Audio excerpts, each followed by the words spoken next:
በመጨረሻም በእስክንድር ነጋ የሚመራው የፋኖ ኃይል ከመንግስት ጋር የሚያደርገው ድርድር በአሜሪካ ወይም በአውሮፓ እንዲሆን ጠየቀ። ከሰሞኑ ታዛቢዎች በተገኙበት ከመንግስት ጋር ውይይት እንዳደረገና ለድርድር ዝግጁ እንደሆነ የገለጸው በእስክንድር ነጋ የሚመራው የፋኖ ክንፍ ድርድሩ በውጭ ሀገራት እንዲሆን እየጠየቀ መሆኑ ታውቋል። መሰረት ሚዲያ ምንጮች ነገር ብሎ እንደጻፈው ታጣቂ ክንፉ ድርድሩ በአውሮፓ አሊያም በአሜሪካ እንዲደረግ ቅድመ ሁኔታ አስቀምጧል። መንግስት በዋናነት በእስክንድር ከሚመራው የፋኖ ክንፍ ጋር በቅርቡ በቴክኒክ ኮሚቴ ደረጃ እንደተወያየ እስክንድር ከኢትዮ 360 ጋር ባደረገው ቃለ መጠይቅ ገልጾ ነበር። አክሎም በድርድሩ ላይ የኢጋድ፣ የአውሮፓ ህብረት፣ የአፍሪካ ህብረትና የአሜሪካ ተወካዮች መገኘታቸውን ገልጾ ነበር። በውይይቱ ላይ በፋኖ ክንፉ በኩል የተነሱ ነጥቦች መከላከያ አካባቢውን በጊዜያዊነትም ቢሆን ለቆ መውጣት፣ ክልሉን ማስተዳደር፣ በፌደራል መንግስቱ በስልጣን መወከል፣ የድሮን ጥቃት ማቆም፣ ለተጎዳው ህዝብ ለህይወት ሳይቀር ካሳ መክፈልና የመሳሰሉት ናቸው ተብሏል። በመንግስት በኩል ደግሞ ትጥቅ በመፍታት ወደ ማሰልጠኛ መግባት፣ ጎጃም አካባቢ ላይ ያለውን ነገር ማስተካከል፣ በየከተማው ያለውን አደረጃጀት መረጃ መቀበል፣ ተጠያቂ የሚሆኑ አባላቱን አሳልፎ መስጠት እንዲሁም በምክክር ኮሚሽን ውስጥ መካተት ናቸው ተብሏል። በመንግስት ዝግ ስብሰባ ላይ ሲያጨቃጭቅ የነበረው የእስክንድር ክንፍ አቅም ጉዳይ ሲሆን ግምገማውን በአገር ውስጥና በውጭ ተቀባይነትን በማግኘት መነጋገሩ እንደ አማራጭ ተወስዷል ያሉት ጉዳዩን በቅርበት የሚያውቁ ምንጭ ሸዋ ላይ ድርጅቱ የተሻለ አቅም እንዳለው ነገር ግን ጎጃም ላይ የለም የሚባል ደረጃ ላይ እንደደረሰ መረጃ አቅርቦ ንግግር ተደርጎበታል ብለዋል። ቢያንስ ሸዋን ማቃለሉ እንደ ጥሩ ድል በመታየቱና የድርድር ዝርዝር መረጃም የሚቀበሉ ዓለም አቀፍ ተቋማትም በመንግስት የንግግሩ ቦታ ስለተጓዙ ውይይቱ ተደርጓል በማለት ሂደቱን አስረድተዋል። ነገር ግን አሳሳቢ ጉዳይ አሁንም ልክ እንደ ጃልሰኝ እንዳይሆን ነው። ሙሉ ሰላም ለማምጣት የተወሰነ ቡድን ሳይሆን ሁሉንም አካታች መሆን አለበት ያሉ ደግሞ በጉዳዩ ዙሪያ አስተያየት የሰጡ ተንታኝ ናቸው። መንግስት ነገሮችን ያቃልሉልኛል ብሎ እየሄደበት ያለው ይህ ነው። ሁሉም ወደ ንግግሩ መግባት አለበት፣ አሊያ እንደ ኦሮሚያ አይነት ሁኔታ ይፈጠራል። ይባስ ብሎም በቀረው ፋኖ ታጣቂና በመንግስት መካከል የሚኖረው ሁኔታ ሊካረር ይችላል በማለት ተናግረዋል። ኢትዮሪቪው.org ላይ ሐሳባቸውን የጻፉ አንድ ሰው እስክንድር ነጋ አወዛጋቢ ሰው መሆን ከጀመረ ወዲህ ስለርሱ ምንም ነገር ብያላውቅም ብለው ይጀምራሉ። እስክንድርን ማወደስም ሆነ ማውገዝ የማልፈልገው ሁለት አይነት ተቃራኒ ስብና ያለው ሰው ሆኖ ስለሚያስቸግረኝ ነው ይላሉ። አልሚም አጥፊም የሆነ የተቃረነ ስብና። እስክንድር በጽናቱ፣ እስክንድር በታማኝነቱ፣ እስክንድር ለቆመለት ዓላማ ያለው ቁርጠኝነት፣ እስክንድር በከፈለው ዋጋ፣ እስክንድር ባለው ትህትና ያለኝ አመለካከት አዎንታዊ ነበር ማለት እችላለሁ። አሁን ባለው ሁኔታ ግን በእርሱ ላይ ያለኝ አመለካከት ሙሉ በሙሉ ተቀይሯል ብለዋል። እስክንድር ባልደራስን መሰረትኩ ብሎ የህዝብ ገንዘብ ሰብስቦ ከኃላፊነት ሲሸሽ ግራ ገብቶኝ ነበር። የአዲስ አበባ ልጆችን ሰብስቦ ሁሉንም ነገር በመበተን ፓርቲውን ለቀኩ ሲልም ግርምታ ያልፈጠረበት ሰው የለም።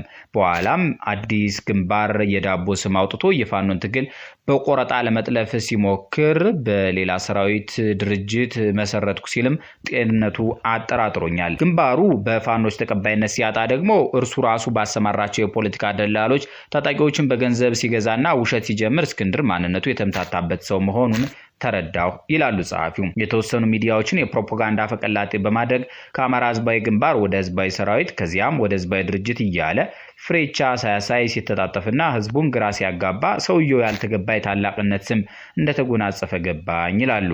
ይህን ሁሉ የተምታታ ነገር በመመልከት እስክንድር ነጋ መርህ የሚባል ነገር ያልፈጠረበት ሰው መሆኑን ለመረዳት ይቻላል።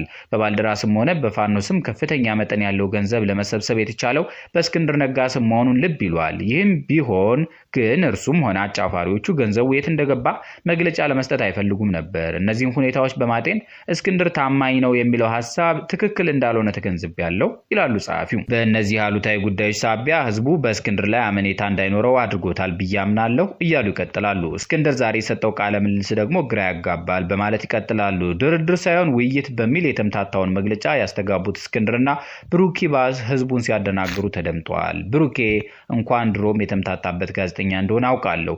ከሁሉም በላይ የገረመኝ ግን የእስክንድር ውሸት ነው። ህዝባዊ ድርጅት የሚባለው የእስክንድር ምናባዊ ጦር በጣም ጠንካራና የተሻለ ኃይል በመሆኑ እንዲሁም አንድነት በመፍጠሩ በዓለም አቀፍ ማህበረሰብ ዘንድ ተቀባይነት አግኝቷል ማለቱ ዶሮን ሲያታልሏት በመጫኛ ጣሏት በመሆኑ ፈገግ አሰኝቶኛል። ፍየል ወዲህ ቅዝምዝም ወዲያ የሚለውን ብሂልም አስታውሶኛል ይላሉ ሐሳቡን ያጋሩት ሰው። እዚሁ ኢትዮሪቪው.org ላይ እንቀጥል።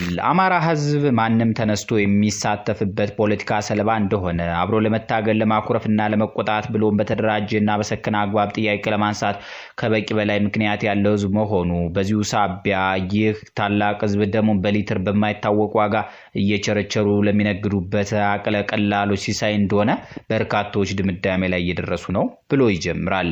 ይህ ድምዳሜ ዝም ብሎ በወፍ ዘራሽ የመጣ ሳይሆን በጋድ በሚታየው የክልሉ ወቅታዊ ቁመና በአማራ ህዝብ ስም ከየአቅጣጫው በሚሰሙ ተግዳሮቶች ሳቢያ ነው። ተቀብቻለሁ፣ አንቂ ነኝ፣ ተንታኝ ነኝ፣ ጋዜጠኛ ነኝ፣ አርቲስት ነኝ፣ ተወዛዋዥ ነበርኩ፣ ተኳሽ ነኝ፣ ጦር አለኝ፣ ዩቲዩበር ነኝ ወዘተ የሚሉ ድንኳን ሰባሪ ፖለቲከኞች መሽቶ በነጋ ቁጥር ሰፈር እየቀያየሩ እንዳሻቸው የሚንጡት የአማራ ክልልና ህዝብ እጅግ አሳዛኝ ነው። ያሻቸው ተነስተው የሚወረገረጉበትና ኪሳቸውን የሚያደልቡበት የአማራ ህዝብ ደም የሚታደገው መጥፋቱ ደግሞ ሌላ ህመም ነው።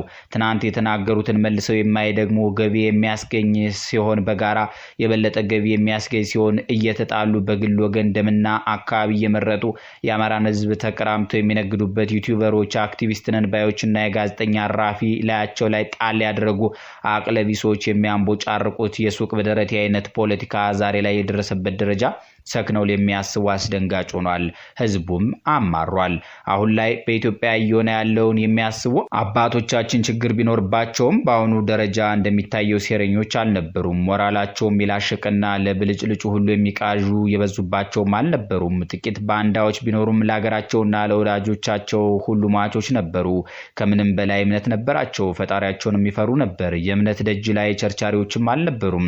አሁን ላይ እንደሚታየው የሐሰት ካባ የነብይነት ማዕረግ ተሸክመው የሚወሰልቱ አልነበሩም። ዛሬ ድረስ የሚያወዛግበንን ጥፋት ያኖሩልን ጥቂት አጥፊዎች ቢኖሩም የሚልቁት የሚወደስ እንጂ የሚኮነን ስብዕና ባለቤት አልነበሩም ሲሉ በሰው ልጆች ስቃይና ደም በሚነግዱት የዘመናችን ጉደኞች መደነቃቸውን የገለጹና ብዙ ሚዲያ አስተያየት የጻፉ ነበሩ። እነ ዘመድኩን እና ሀብታሙ እነ ምናላቸውና አበበ በለው አስመራ ተቀብተው የመጡት የኢሳት የቀድሞ ተዋናዮች በየስፍራው ክላሽ ተሸክመው ፎቶና ቪዲዮ የሚያከፋፍሉ ጀግኖች እነዚሁኑ ተከትለው የሚያጨበጭቡ በሻዕቢያ መሪነት መርዝ የሚረጨው የመረጃ ቲቪ ያላንዳቻ ፍረት ሐሰት የሚያራቡ ተከፋይ ቅጥረኞች ዓለም አቀፍ ጋዜጠኛ ነን ባዮች አገር ቤት ሆነው መርዝ የሚረጩ የነጻ ፕሬስ አቀንቃኞች ወዘተ ተባብረው እያተራመሱት ያለው የአማራ ክልል ኪሳቸው ምን ድረስ ቢያብጥ ከዚህ ተግባራቸው እንደሚታቀቡ ለመገመት አዳጋች ነው።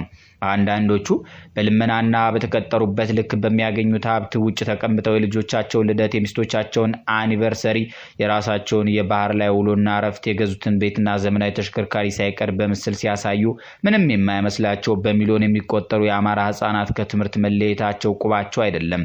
ደም በሰበር ዜና እየቸረቸሩ ቤተሰቦቻቸውን የደም አበላ የሚቀልቡት እነዚህ ዜጎች ከበቂ በላይ የትግል አጀንዳ ያለውን የአማራ ህዝብ የግል የንግድ ተቋማቸው አድርገው ያፈረሱት ነው። ኢትዮጵያንም ለጠላት ሐሳብ አሳልፈው እየሰጧት ነው። በደሙ አገር ያቆመውን የመከላከያ ሰራዊትን እያንኳሰሱ አገር እንድትበተን እየለፉ ነው። ለዚህ ተግባራቸው ስለሚከፈላቸው እዚያም እዚሁም ሴራ እየጎነጎኑ ሴራውን እየተነተኑ ሴራው የሚያስከትለውን ውጤት ሰበር ዜና እያደረጉ ዘልቀዋል። የአማራን ህዝብ ካለበት ችግር አስፈንጥረው እንደሚያወጡ የተነገረላቸው ሶስት አርበኞች ጥንትነ ንጉስ ዳዊት፣ ሳሙኤልና ሳኦል እንደተቀቡት አይነት ቅባት መቀባታቸውን በስፋት በግልጽና በማብራሪያ የነዚሁ ተቀቦ የተባሉት መሪዎች አንደበት ሚዲያዎች ሲነገሩ የተሰማው በተደጋጋሚ ነው። እነሱም እስክንድር ነጋ፣ ዘመነ ካሴና አሰግድ መኮንን ናቸው። ይሄ የሚሆነው ጉዳዩን ሃይማኖት ላይ አጣብቀውና ከመስቀል ጋር አብረው ገምደው ህዝብ ላይ ለመጫን ነው። የቀቢዎቹ ማንነት በስም አለመታወቁ እንጂ ያው ቅባቱ የተሰጠው በገዳማትና ታዋቂ ደብሮች ነው። ተቀቢዎቹ መሪዎች ማረጋቸውን ለማጽናት የበኩላቸውን ሲያደርጉና ይሆነናል ባሉት ልክ ሲጓተቱ መቆየታቸው የሚታወስ ነው። ንግስናውን ለማድረግ አደረጃጀት እየቀያየሩ ለጠቅላይ ሲሄዱ መልሰው ሲያፈርሱና ሲጋጩ ከርመው ሰሞኑን እስክንድር ነጋ የፋኖ መሪ እንደሆነ ይፋ ሆኗል። እስክንድር ነጋ የአማራ ፋኖ መሪ ሆኖ መመረጡን የዩቲዩብ ገጾች በሰበር ሲያጨሱት፣ ማህበራዊ ሚዲያ ላይ ሲያቀጣጥሉት ወዲያውኑ ማስተንፈሻ ማዕበል ገጠመው። የአማራ ህዝብ አንድ መሪና ወጥ ዓላማና ግብ ያለው አደረጃጀት መደራጀት እንደሚያስፈልገው ሲወተውቱ የነበሩ አሁን ነገሩ ቅርጽ ያዘ ብለው ሳይጨርሱ ከጎጃምና ሸዋ እስክንድር ላይ ተቃውሞ ጥሪና እርምጃ እንዲወሰድ የሚያዝ ትዕዛዝ ተሰማ። የሚዲያ ግብግቡን በዋናነት ሀብታሙ አያሌው ከእስክንድር ነጋ ወገን ሆኖ ከወያኔ ደጋፊ ሚዲያዎች ጋር ሲመራ ማክሸፊያውን ከጎጃምና ከሸዋ እያቀነባበረ ምላላቸው ስማቸው ይወዘውዘው ጀመር። ከላይ የተገለጸው እንዳለ ሆኖ ትናንት አብረው ሲሰሩ የነበሩት ሀብታሙና ምናላቸው በሁለት ክንፍ በፊት አውራሪነት የሚነዱት የፋኖ ትግል ሌሎችም ፍልፍል ሚዲያዎች ዚያና ወዲ እየረገጡ የሚያተራምሱት የአማራ ፖለቲካ ለደጋፊም ሆነ በገለልተኝነት ለሚከታተሉት ግራ የሚያጋባ ሆኗል። እነዚህ የሚዲያ ክንፎች በዋናነት ይጠቀሱ እንጂ ሌሎችም ያዋጣል ባሉት መስመር ግንኙነት መስርተው የሰበር ዜናውን ሰፈር የሚያሞቁ 4 ኪሎ መድረሱን የሚያበስሩ አጋር ሚዲያዎች ትርምሱን በዘፈንና በከበሮ ሲያጅቡት ዲያስፖራው እንደተለመደው ኪሱን ሲገለብጥ የሚታየው ድራማ ገራሚ ነው። በዚህ የሚዲያ ጀብ ተበጣጥሰው ለዲያስፖራው ተስፋ የሚሰጡትና ብር የሚቀበሉት በርካታ አደረጃጀቶች የፈጠሩት ትርምስ ክልሉን እንደ ክልል ህዝቡንም እንደ ህዝብ ለከፋ መከራ መዳረጉን የትምህርት፣ የጤና፣ የመንገድ፣ የማዳበሪያ፣ የመሰረተ ልማት፣ የሰላም፣ የመታገት ግብር ለማንም መክፈል፣ እንደ ልብ መንቀሳቀስ አለመቻል ወዘተ አስመልክቶ በየቀኑ የሚወጡ መረጃዎች ያመለክታሉ። በተለይ ህፃናት፣ እናቶችና አዛውንቶች፣ ተማሪዎች ላይ እየደረሰ ያለው ችግር በታሪክም ጥቁር ጠባሳ ሆኖ የሚቀጥል እንደሆነ እየተነገረ ነው። ይህ በእንዲህ እንዳለ ከሰሞኑ ለአቶ ምናላቸው ጊዮን ሚዲያ ቃለ ምልልስ የሰጠ የሸዋ ፋኖ መሪ አሰግድ መኮንን ቃለ ምልልሱ በተላለፈ 24 ሰዓት ሳይሞላ ለመንግስት እጅ መስጠቱ ተሰማ። ክቡራትና ክቡራን የቤታችን ሰዎች ይጾፍ የተጻፈበት አፍታ አሰግድ መኮንን የታሰረበት ጊዜ መሆኑን ያስታውሱ። የጸጥታና ደህንነት የጋራ ግብረ ኃይልም ዜናው ትክክል መሆኑን በይፋ መግለጫው አመልክቷል። በኃይል አስተላለፉ መሰረት የአርበኛ ጋዜጠኛና የመብት ተሟጋች እስክንድር ነጋ የፋኖ መሪ ሆኖ እንደተመረጠ በሰበር ዜና መሰራጨቱን ተከትሎ ፋኖ በሆነው አስተላለፍ በነዘመነ ካሴ፣ መሪ ወዳጆና አስረስ ማረ ጋር በአንድ መስመር የነበረው አሰግድ ኮምቦልቻ ከተማ እጅ ከሰጠ በኋላ አዲስ አበባ ደርሶ ፋና ጋር ቃለ ምልልስ አድርጓል። አሰግድ እጅ ከመስጠቱ አንድ ቀን ባልሞላ ጊዜ ለምናላቸው ስማቸው በሰጠው ቃለ ምልልስ ስለ እስክንድር ከተናገረው በተጨማሪ ጫጫን መቆጣጠራቸውና 4 ኪሎ ለመድረስ መቃረባቸውን አስታውቆ ነበር። እመነኝ እያለ አሰግድ በሰጠው ቃለ ምልልስ እስክንድር የአማራ ህዝብ ሾተ ላይ ነው። ምርጫ በሚደረግበት ስብሰባ ላይ አንተ የአማራ ፋኖ ውስጥ ምን ልታደርግ ገባ? 4 መስፈርቶች ነበሩን። አንዱ የማንነት ጥያቄ፣ ሌላው የሰራዊት መዘዝ። እስክንድር 4ቱንም መስፈርቶች አላሟላም፣ አላለፈም። እስክንድር በወር እስከ 15000 ብር ከፍላለሁ እያለ ወታደር ይገዛል፣ ብርጌድ ጭምር ይገዛል። እንዲህ ያለውን ሰው ነው እጩ ሆኖ እንዲመረጥ ያደረጉት። ትግላችን አሁን ሰዎችን እያነጠረ ነው። እስክንድርንም ሰው እንዲያውቀው ሆኗል። ካሁን በኋላ ምንም የሚያስፈራ ነገር የለም። ሁሉም ነገር ጠርቷል። በቅርብ ጊዜ እውነተኛ የአማራ ልጆች አንድነት መስርተው ይወጣሉ። ምንም ነገር ቢፈጠር ካሁን በኋላ የአማራን ትግል ከ4 ኪሎ የሚመልሰው የለም። ይህንን በእርግጠኝነት እነግርሃለሁ እያለ ይናገር ነበር። ሌላው አሰግድ ያነሳው ትልቁ ጉዳይ ብርጋዲየር ጀነራል አሳምነው ጽጌ ሲገደሉ እስክንድር ባህር ዳር እንደነበር አንስቶ የሰጠው ማብራሪያ ነው። አመጹ በባህር ዳር በተቀጣጠለበት እስክንድር ለምንና እንዴት ባህር ዳር ሊገኝ ቻለ? በዛን ቀውጢ ወቅት አሳምነው ሲገደሉ እስክንድር በምን ፍጥነትና ማን ከባህር ዳር አሾልኮ አወጣው? ይሄው አሰግድ በእስክንድር ላይ በርካታ ጉዳዮችን ያነሳል። ጎጃም ላይ ታስሮ መፈታቱ፣ ከጎጃም ወደ ሸዋ የመጣበት ምክንያትና ከሻለቃ ዳዊት ጋር አብሮ የሆነበት መነሻ መረመር በርካታ ጉዳዮች እንደሚገኙ ጠቅሷል። ሻለቃ ዳዊት አማራን ርስት አልባ መሬት አልባ አስደርጎ በረሃብ ስም ካሰደደ በኋላ እየተፈናቀለ እንዲገደል ያደረገ ሰውና እስክንድር ምን አገናኛቸው የሚለውን ጥያቄ አጉልቶ የተናገረው አሰግድ እስክንድር ቀደም ባለው መጽሐፍ ከፕሮፌሰር አስራት ግድያ ጋር አገናኝቶ ስሙን ያነሳዋል። በቃለ ምልልሱ ላይም ይህንኑ ደግሟል። እስክንድር የአማራ ህዝብ ሾተ ላይ ነው ሲል አስተያየቱን በማብራሪያ ያጀበው አሰግድ በዚህና በበርካታ ምክንያቶች እስክንድርን ይከሳል።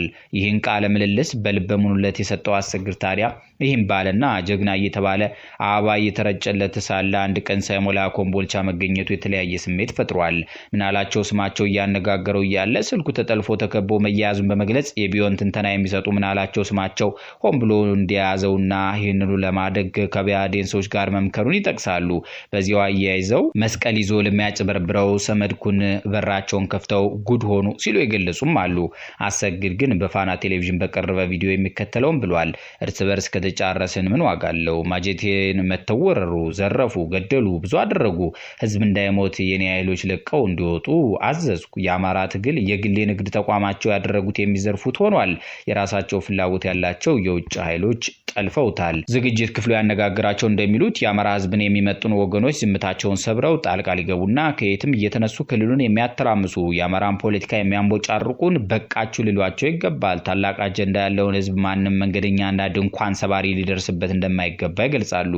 አሰግድ እመክራለሁ ሲል መጨረሻ ላይ የባሰው እንዳይመጣ እንዳለው እንዳይሆን ኃላፊነት የሚሰማቸው ወገኖች የአማራን ጉዳይ ከሌሎች ወገኖች ጋር ሆኖ ሊያስተካክሉ ይገባል። ክቡራትና ክቡራን የቤታችን ሰዎች ከላይ የተጠቀሰው ሐሳብ የኢትዮሪቪው.org እንጂ የቤታችንን አቋም እንደማያንጸባርቅ እንድታስታውሱልን በዚሁ ነግረናችሁ ተሰናብተናል። ሰናይ ጊዜ